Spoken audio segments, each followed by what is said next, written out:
Welcome back to Proxy, everybody, and today we are going to be diving into Mechdar once more.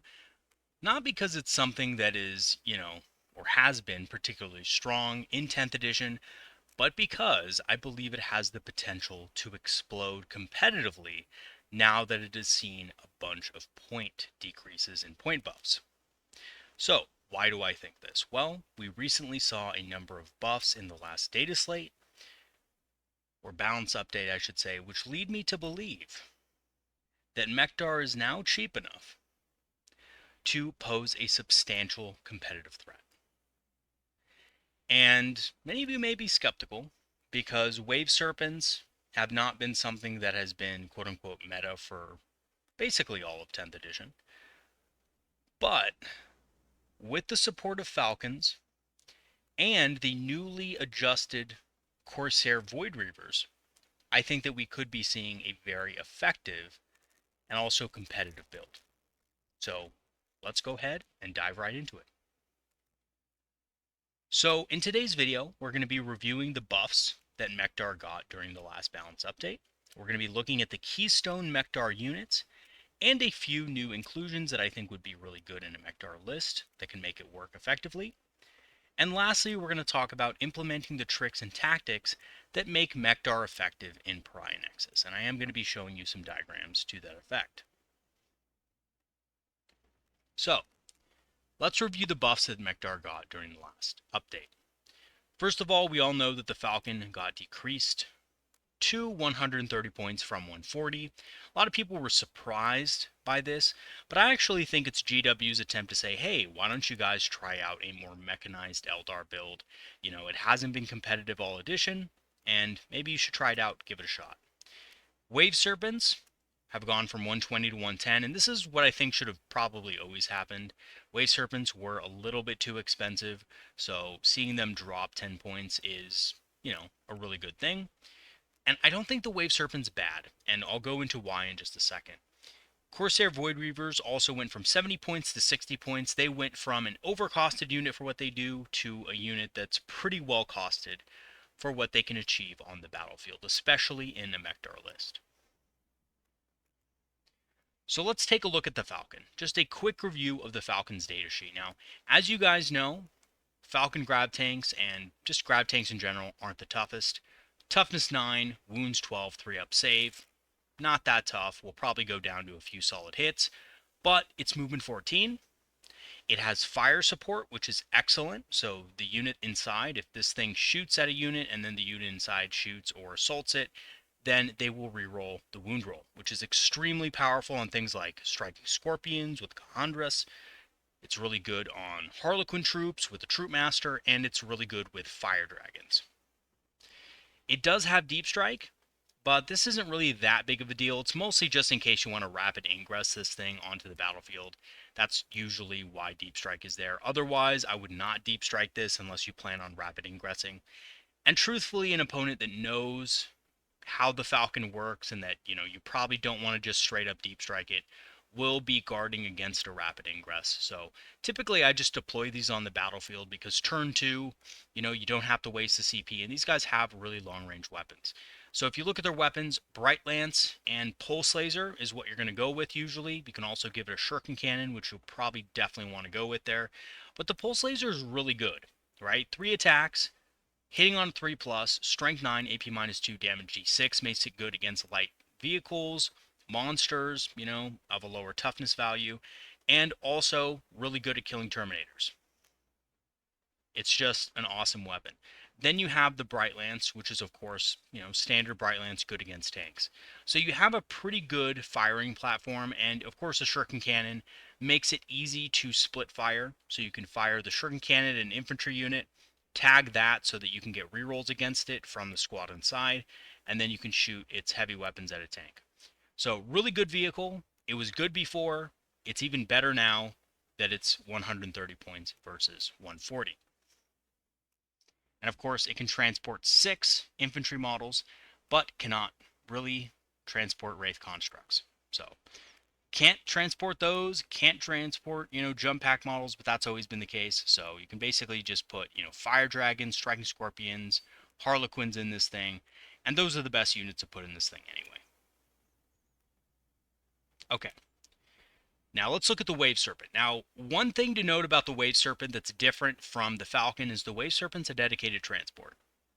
And that means that you need to start units within the Wave Serpent. You don't need to do this with the Falcon, but you do need to do it with the Wave Serpent or it will be destroyed.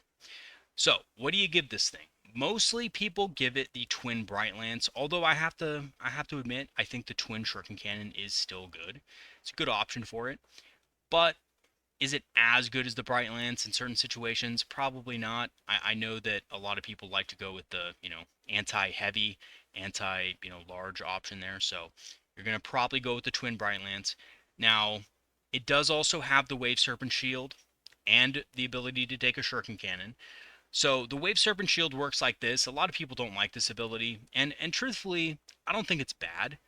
I just think it's one of those things that, you shouldn't rely on for anything significant. So once per battle in your shooting phase, you can select one enemy unit within 12 invisible to the Wave Serpent, roll a dice. On a 2+, it suffers D3 mortal wounds, and must take a battle shock test.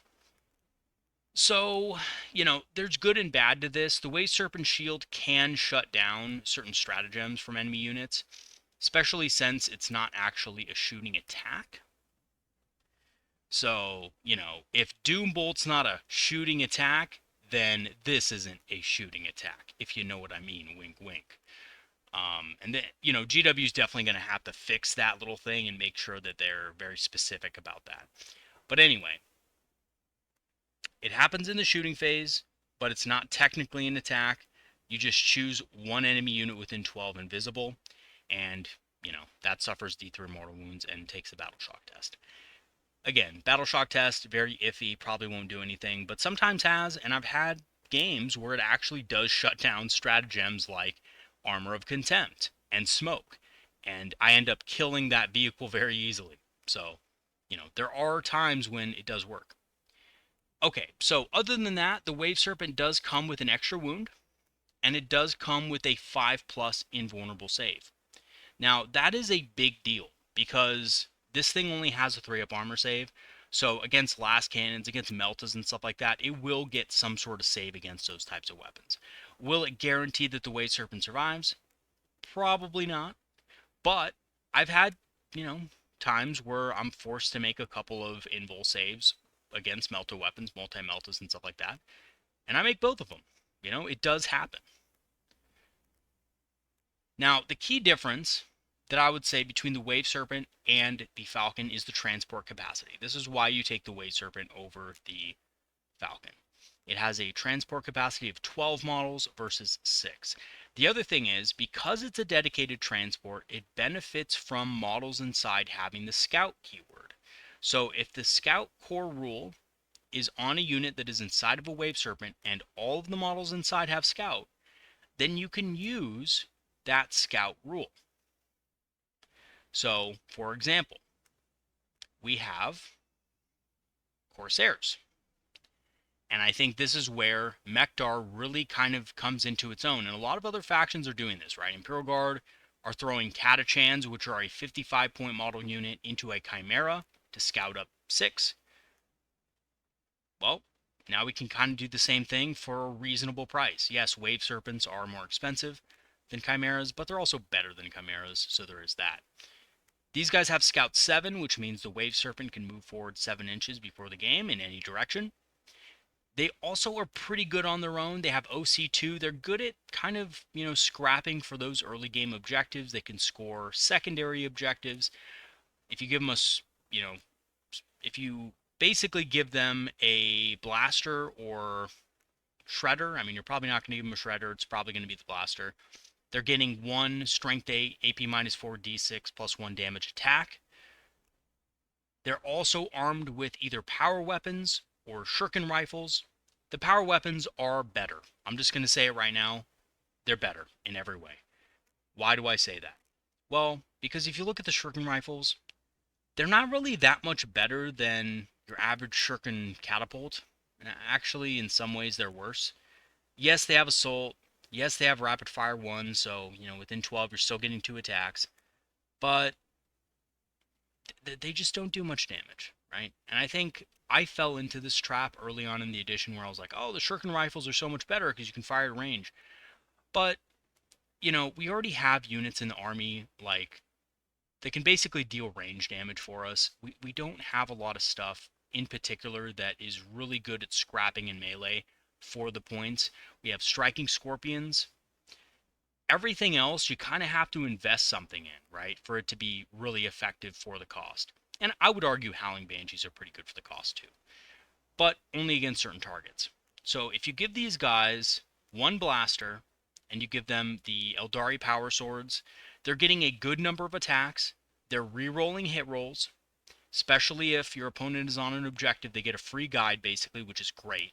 So a full unit of these guys would get 8 attacks, power weapon attacks, re-rolling hits, hitting on 3s. Probably going to hit most of those. And you're going to kill a couple Marines with this. That's pretty good for the points. You're also able to fire a blaster shot in there, so probably killing another Marine, honestly. Especially with a reroll to hit, reroll to wound. The leader gets a 4+ invulnerable save, which is not nothing, but it's also not something you should, bank your life on, right? I mean, it's not super great, but it could in some circumstances force your opponent to shoot another unit at it instead of having to just basically deal with it and kill it. Okay, now, all of the options for this unit really get unlocked at 10 models, so you could run this unit at 10 models if you wanted to. I personally don't know if that's what you should do. They do have grenades, which is awesome. They do have battle lines, so they have that OC2, but they don't have Strands of Fate. So without that Strands of Fate, being able to take a Wraith Cannon and an extra blaster in the unit, I don't know if it justifies it, right? Because you can take 2 small squads of 5, one squad can stay in the Wave Serpent, one squad can go out and do something, and it's a lot more tactically flexible to have 2 units of these guys in a Wave Serpent rather than just one. And there's actually a good reason just to have 1 unit of 5 in a Wave Serpent, because then you can move other units into that Wave Serpent later on in the game. And I think this is kind of one of the keystones of making a Mechdar list work in 10th edition, which I'm going to go into a little later. And one of the fun things that I also wanted to include is Rangers. I wanted to give you guys a little bit of a kind of a fun, also really annoying thing the Rangers can do with Wave Serpents. So, Wave Serpents have Scout with Corsairs, and Rangers have Infiltrate. So what you can actually do is scout up with the Wave Serpent turn 1, move up the Rangers via Infiltrate, but be within probably about 3 or 4 inches of the Wave Serpent. And then when your opponent moves a unit within 9 inches of the Rangers, they can use their D6 Path of the Outcast move to actually move back into the Wave Serpent. So this is something they can do. Other factions can do it as well. You just can't do it with Phantasm, because Phantasm specifically says you cannot actually embark with a Phantasm move, but Rangers can. And ladies and gentlemen, Rangers are awesome. Rangers are a really good infiltration unit in Mechdar. You definitely want at least 1 unit of these guys. They're super annoying for an opponent to deal with. And once they do their job of screening out enemies, you can use them as snipers in this build. You don't have to. You can obviously just use them to screen out if you want to and stuff like that. But if you bait your opponent into a position where they think they're going to charge Rangers and then find out they have to charge a Wave Serpent, they're not going to be happy. And they're probably not going to be able to actually kill the Wave Serpent with the unit that they chose to kill the Rangers with. Other than that, Rangers are pretty standard, right? They have the Ranger long rifles, which have precision. Decent weapon, not as good as the Imperial versions for some reason. I think that may have been an early typo on GW's part, not giving them the AP -2. But whatever, they forgot about it. Rangers are Rangers, they're still not really used for that competitively. They're used for screening purposes and objectives and things like that, so they're probably not going to be firing their long rifles that much.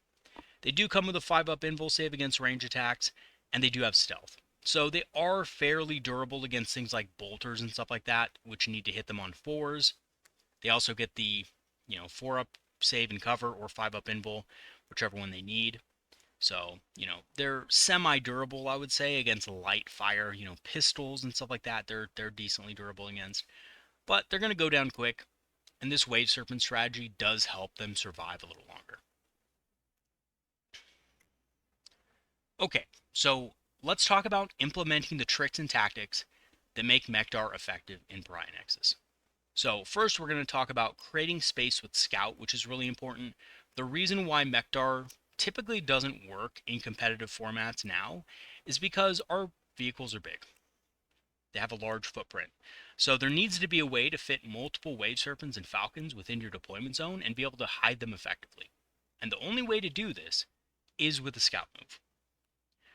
We're going to talk about how to create mobile staging forces, which is another key part of the game, is knowing how to stage your units. And this army is no exception to that. And lastly, we're going to talk about Ranger or Fury, which I went into a little bit before, but I'm going to show you kind of how it works on, a battlefield. Okay, so this is the terrain layout we're going to use for today's example, but pretty much you can kind of do this with most terrain layouts, and this is terrain layout number 2. And also we're going to be using Dawn of War deployment. So our first example here is creating space with Scout. Now, as you can see, we have Falcons back here behind this ruin, and we have Wave Serpents here. Now, the Wave Serpents, as you can see, are deployed exposed. This is because, and I've written the kind of Scout moves that they can take in, I guess if you go second, you can retreat with the Wave Serpents with the Scout move, and you can still be behind terrain so that they're still safe. So don't worry, this isn't one of those, if you get first turn, great. If you don't get first turn, you're screwed kind of situations. It's very much a, if you get first turn, awesome, you can stage effectively and set up for success. But if you don't, you can fall back and you can set up for success later.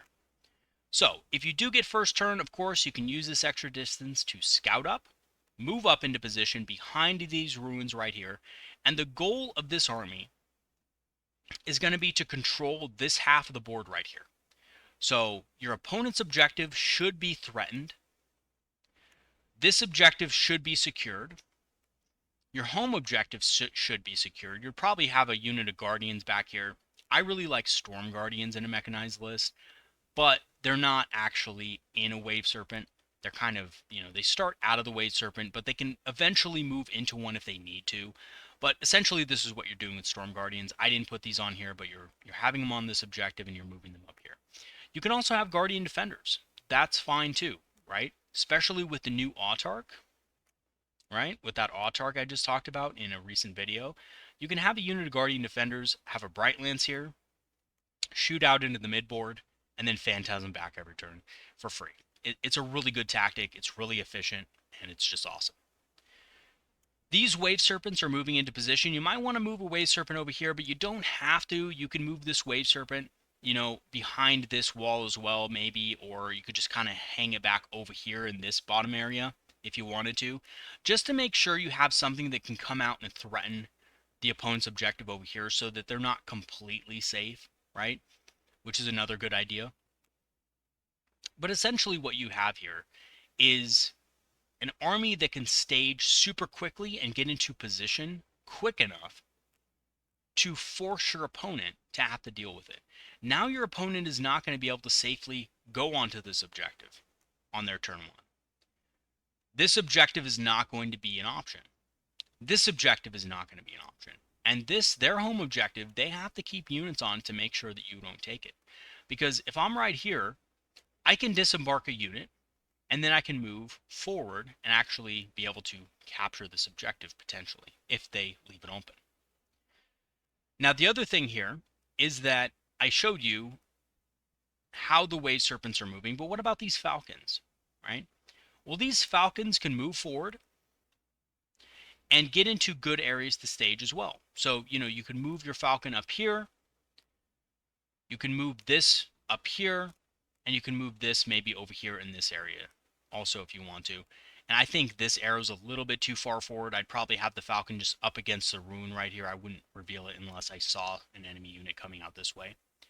But as you can see, this strategy allows you to lock down anything that comes to this side of the board, which means you will have really good objective control for at least the first couple turns of the game, maybe turns 3 and up to turns 4, unless your opponent can actually kill this many vehicles, which in a Mechdar list, you're going to be running minimum 3 Wave Serpents, 3 Falcons minimum, and you might even have more. All right, so let's talk about how everything shakes out once you move everything. So turn 1 comes along, and maybe we're moving a Falcon up here with Fire and Fade, right? Maybe we are, maybe we aren't. It just depends on the situation. Depends if your opponent has units staged up here. But let's say your opponent maybe doesn't have that many units here.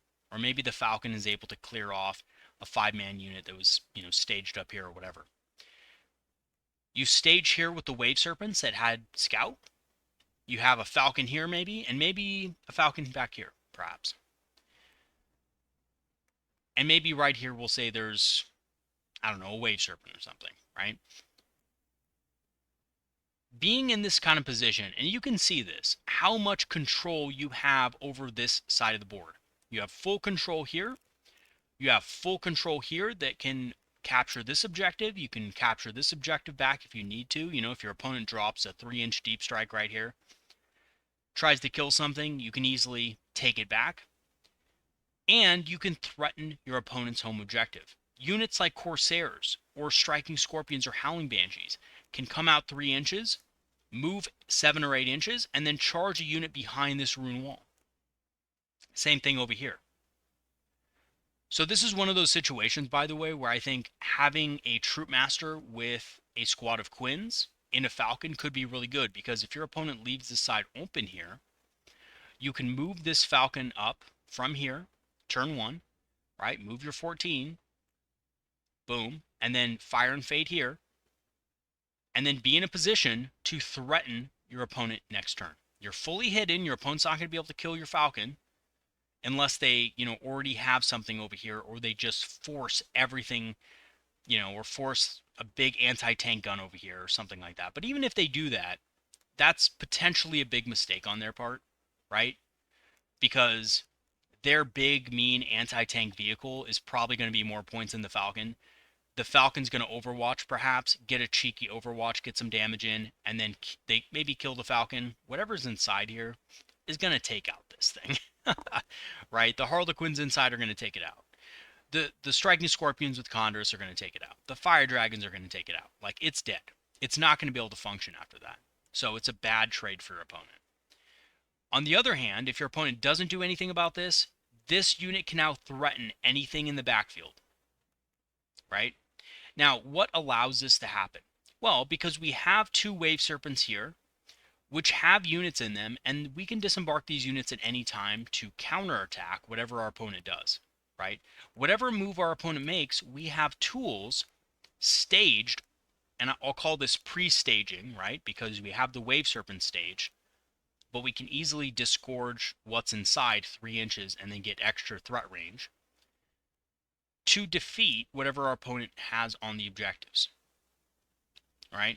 And if we look at the middle, it's probably the most vulnerable for your opponent, because you have stuff here, you have stuff here, and your opponent's not going to really be able to hold this objective for long.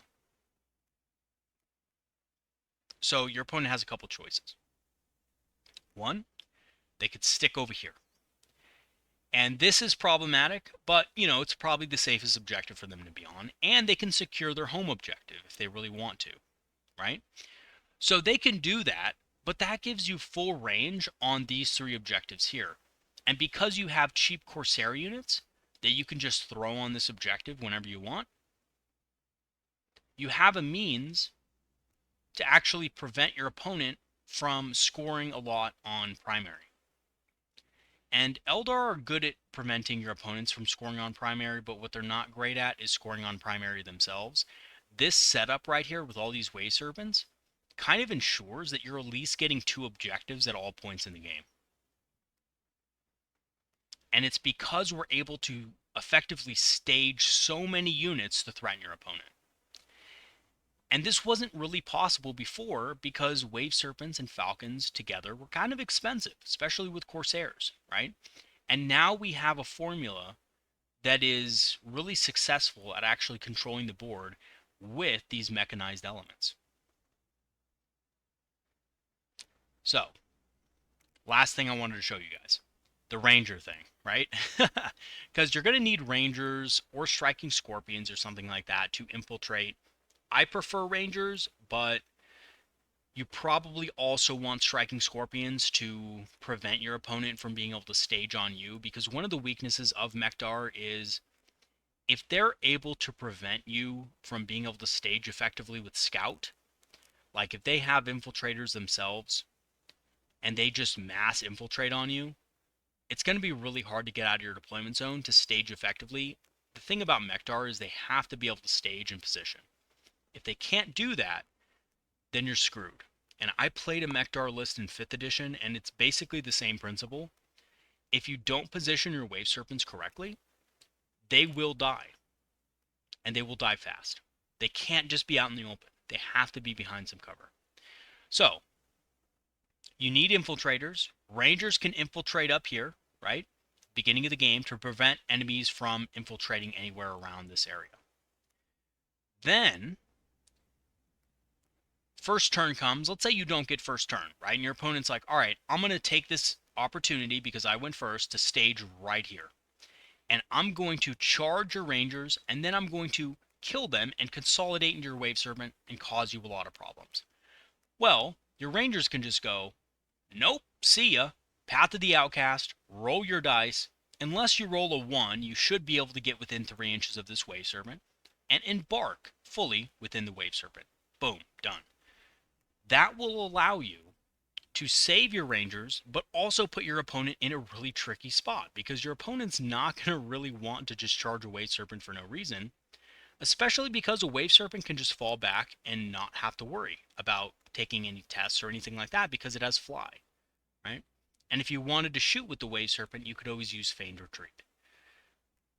What does your opponent lose in retaliation? Well, they lose their unit. They lose whatever squad they were using to go into this Wave Serpent. And that's it. Unless this squad is like Death Company or something like that. And by the way, 5-man Death Company is more expensive now than a Wave Serpent. So they're making a bad trade. Even if they do this, they're making a bad trade. So this is a really good way to bait your opponent into making a bad move, into, kind of revealing their units early.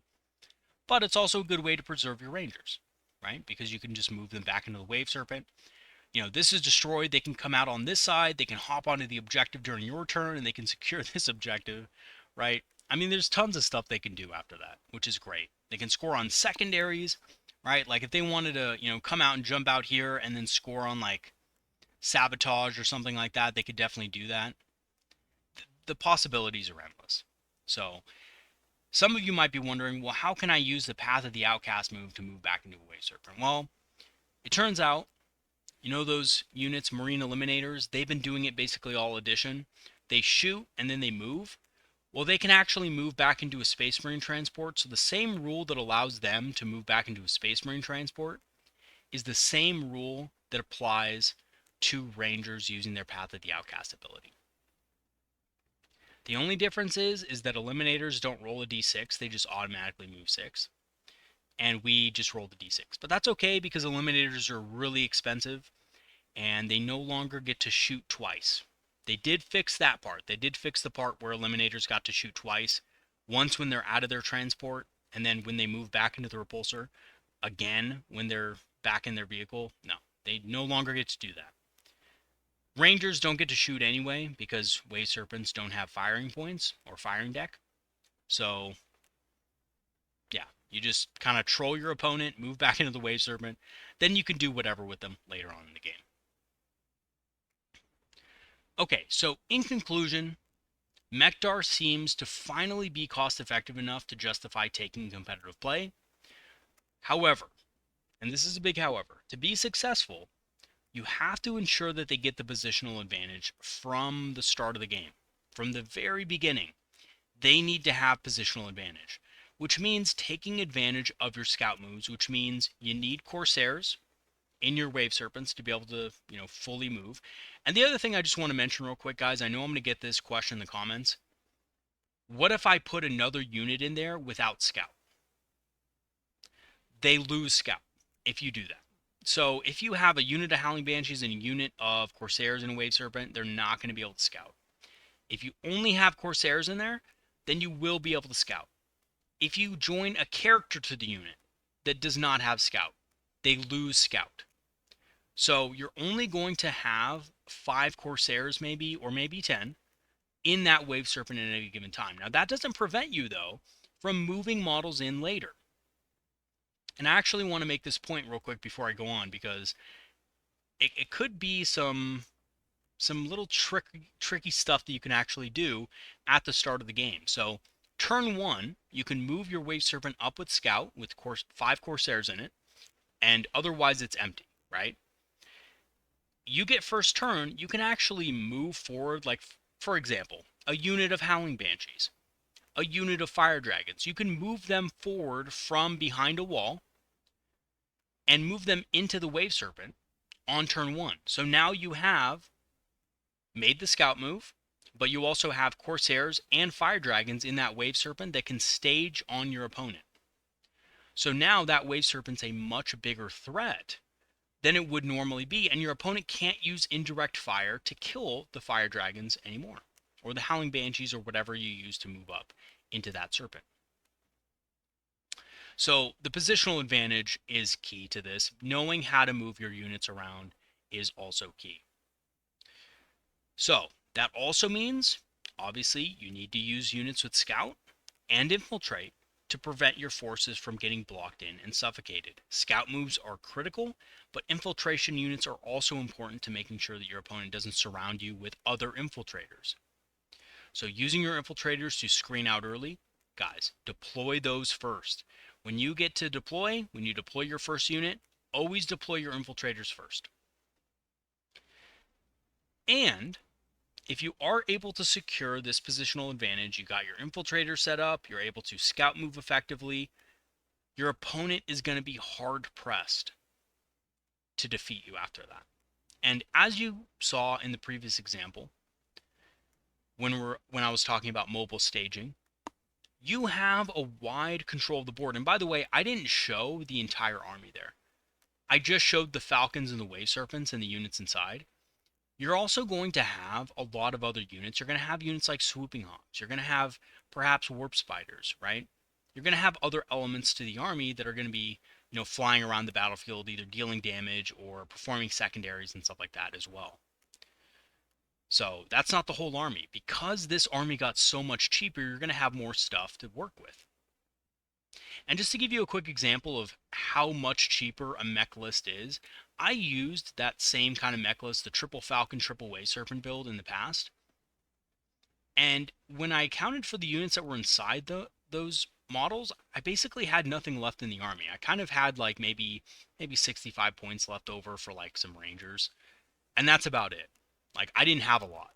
But now I can have quite a few more units. So I've saved in total, from the 3 Wave Serpents and the 3 squads of Corsairs that I'm throwing in those Wave Serpents, I've saved 60 points. I've saved 30 more points from the Falcons. That's 90 points, right? That's a lot. That's another Viper. That's another unit of Rangers, another unit of Scorpions. That's a lot of stuff. Especially if I only limit the squads in the Wave Serpents to just 5-man Corsairs, keep it cheap. I can also afford to put other units in the army like Howling Banshees, maybe more Fire Dragons. I already had Fire Dragons and Falcons, but, I can diversify a little bit, right? I can have some dragons on foot, perhaps. Or, alternatively, Harlequins, right? You can have more Harlequins in the list. You can have Harlequins in the Falcons. You can, put the Fire Dragon somewhere else, or maybe you don't even have Fire Dragons in the list. You just focus on other things, right? Maybe you can afford a unit of Guardian Defenders. there's a lot you can do with these kind of mechanized lists. Pretty soon, I'm going to be testing out this list against a buddy of mine in a couple of games, and I'll put the list on the Discord, and I'll probably also make a video kind of covering Mechdar again once I get a couple of more games under my belt. I've already played this list earlier in the edition, but I haven't played it with all the buffs. So I would say before the buffs, I would rate Mechdar like a 7 out of 10 for me personally. And I'm just used to playing Mechdar, so I really enjoy playing that kind of playstyle. So I'm used to it. I rated it a 7 out of 10 before the changes. I think it's probably an 8 or 9 out of 10 now, but I'm going to have to see, and I'll let you guys know about the results. Alright everybody, that's going to be it for today's video. Let me know in the comment section what you guys think about Mechdar going forward in Pry Nexus. Let me know your ideas for it and if you have any cool tricks or tips for it. Now the one thing I didn't mention in this video is fire prisms, and I'm going to tell you guys right now, I really do think when you're choosing between fire prisms and falcons, that it's a choice between either one. You can't have both, right? You can't have a list with 3 fire prisms and 3 falcons and 3 wave serpents in it. It just doesn't work. You have too many models. They're too big. They're going to take up too much space in the backfield. You really need to choose either or. But I will say this, if you want to do Mechdar with fire prisms, it is possible. Fire prisms are cheaper. You just have to replace your falcons with them. And then you have to basically, kind of make up for the units inside in a different way. And it's very possible. And I think in a future video, I'll go into the different kinds of Mechdar lists that you guys can build. And we'll start off with kind of a falcon list, and we'll kind of build our way up to a fire prism list as well. All right, everybody. Last time, that's going to be for today. If you want to join the channel Patreon and help support the channel, I'd really appreciate it. And you will get granted unlimited access to our channel's Discord, which is, of course, a Discord that is available for the Eldar community. We're a great community. There's a lot of people who love talking about strategies, tactics, and hobbying in the Discord. It's always pretty active. So if you want to join, I will go ahead and leave the link in the description. I'm also an Amazon affiliate and have a channel store page. The channel store page has a lot of, Eldar inspired apparel on there, hats, beanies, sweatshirts, sweaters, all that kind of stuff with Eldar, kind of paraphernalia on it. So if you want to take a look at that, I will leave the link in the description. And if you want to grab some discounted Eldar minis on Amazon, I will also leave the link for that in the description below. Alright everybody, that is going to be it for today's video. Thanks once again for watching, and I'll see you guys in the next one. Have a good one, everybody. Peace out.